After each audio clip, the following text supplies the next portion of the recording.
एक बार की बात है, एक बार एक अध्यापक एक संपन्न परिवार के शिष्य के साथ कहीं जा रहे थे, तो उस शिष्य को कुछ मजाक सूझी, क्योंकि उसको रास्ते में किसी गरीब मजदूर के जूते दिखाई दिए। उसने अध्यापक से कहा, गुरुजी, अगर हम इन जूतों को छुपा दें तो कितना मजा आएगा। देखते हैं कि मजदूर पर इसका क्या असर पड़ता है।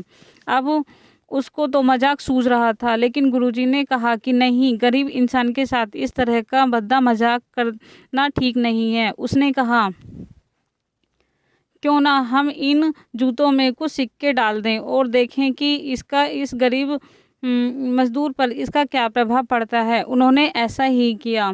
जैसे ही मजदूर अपना काम करके लौटा और उसने एक पाँव अपने जूते में डाला तो उसको कुछ कठोर सा महसूस हुआ। उसने अंदर हाथ डाला तो उसको कुछ सिक्के दिखाई दिए। वह थोड़ा आश्चर्य में पड़ गया। आसपास किसी को देखा तो कोई भी दिखाई नहीं दिया।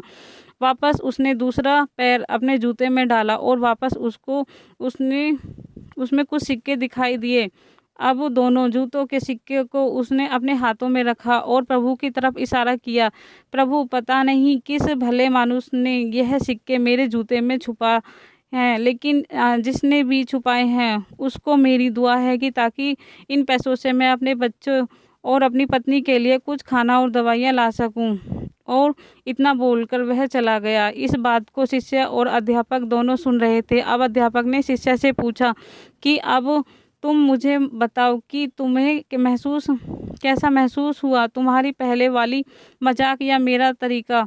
तो उसने कहा कि गुरुजी, मैं आपसे क्षमा चाहता हूँ। अब मुझे समझ आ गया कि सच्ची खुशी किस चीज़ में है। जब हम किसी की मजाक उड़ाते हैं तो हमें कुछ पल का आनंद मिलता है, लेकिन इसमें हमें बहुत बददुआ मिलती हैं। लेकिन अगर हम किसी की मुश्किल परिस्थिति में मदद करते हैं और जिसकी भी हम मदद करते हैं उसको पता भी न चले कि हमने उसकी मदद की है, लेकिन अंदर ही अंदर हमें पता है कि हमने उस इंसान की मदद की है, वही सच्ची खुशी है।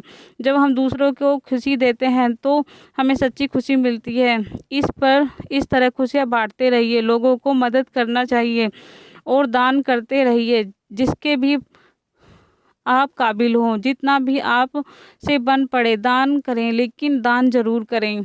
इसका मतलब यह नहीं है कि आपको कंपलसरी या अनिवार्य रूप से इतने रुपये दान करने चाहिए, क्योंकि हर किसी की ज़रूरत अलग अलग हो सकती है। अगर आप किसी को पैसे दान नहीं कर सकते, कम से कम चीज़ों का दान तो कर सकते हैं। आपका कीमती समय देने के लिए धन्यवाद।